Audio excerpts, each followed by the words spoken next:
तेजस्वी यादव पर दबाव बनाकर कांग्रेस ने 70 सीटें तो झटक लीं, लेकिन अब सवाल ये उठ खड़ा हो गया है कि क्या कांग्रेस इन 70 सीटों में से 10% यानी 7 सीटें भी जीत पाएगी। वजह ये कि कांग्रेस के अंदर टिकट बंटवारे को लेकर बवाल मचा हुआ है। हालात ये हैं कि कांग्रेस अपने कोटे की 70 सीटों के नाम तक छिपाती फिर रही है। उम्मीदवारों के नाम के साथ चुपके चुपके सीटों का ऐलान किया जा रहा है। सब कुछ इतने गोपनीय तरीके से दिल्ली में किया जा रहा है कि किसी को कानो कान भनक न लगे। दरअसल ये पहली बार है जब कांग्रेस के नेता भी इसी कंफ्यूजन में हैं कि आखिर पार्टी किन 70 सीटों पर लड़ रही है। पार्टी में इसको लेकर असमंजस की स्थिति है, क्योंकि जो 70 सीटें कांग्रेस के खेमे में आई हैं, वह टॉप सीक्रेट रखी गई हैं। इन सीटों के नाम सार्वजनिक नहीं किए गए हैं। ऐसे में जब 7 अक्टूबर को 21 सीटों की उम्मीदवारों की पहली लिस्ट आई तो पार्टी में अफरा तफरी मच गई।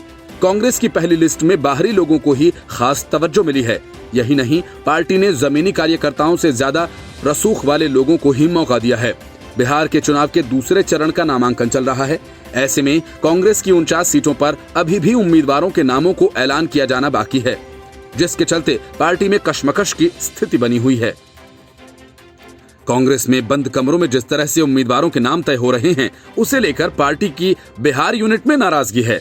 दिलचस्प ये है कि जिस दलित और मुस्लिम के नाम पर कांग्रेस सियासत कर रही है, उनको अब तक कोई तवज्जो नहीं दी गई। अब तक कांग्रेस ने जिन उम्मीदवारों के नाम का ऐलान किया, उनमें एक भी मुस्लिम उम्मीदवार नहीं है। हालांकि कांग्रेस का मानना है कि बिहार में नीतीश सरकार के खिलाफ माहौल है, जिसे महागठबंधन बेहतर तरीके से भुना सकता है। ऐसे में पार्टी अपने स्टार प्रचारकों को उतारने का मन बना चुकी है। राहुल गांधी और कांग्रेस महासचिव प्रियंका गांधी वाड्रा भी बिहार की सियासी रणभूमि में उतरकर पार्टी के लिए माहौल बनाने का काम करेंगे। राहुल की बिहार में करीब 6 रैलियों को कराने का प्लान किया गया है। कांग्रेस महासचिव रणदीप सुरजेवाला 15 तारीख को पटना जाएंगे। उसके बाद ही राहुल गांधी की रैलियों का शेड्यूल फाइनल होगा। दिलचस्प बात यह है कि कांग्रेस की पहली लिस्ट आने के बाद पार्टी हाईकमान ने रणदीप सुरजेवाला को बिहार चुनाव की कमान सौंपी है। पिछले कुछ महीनों से जिस तरह रणदीप सुरजेवाला पर राहुल गांधी ने विश्वास जताया है, उसके आधार पर कहा जा सकता है कि सुरजेवाला पार्टी आलाकमान के सबसे विश्वास पात्र के रूप में होकर उभरे हैं। बिहार की वाल्मीकि नगर लोकसभा सीट पर उपचुनाव होना है, जहां कांग्रेस को चुनावी मैदान में उतरना है। कांग्रेस ने इस सीट पर अभी तक प्रत्याशी के नाम का ऐलान नहीं किया है।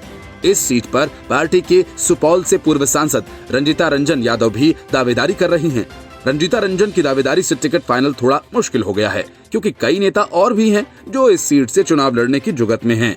यही वजह है कि अभी तक पार्टी यहां से अपने प्रत्याशी का नाम घोषित नहीं कर सकी है।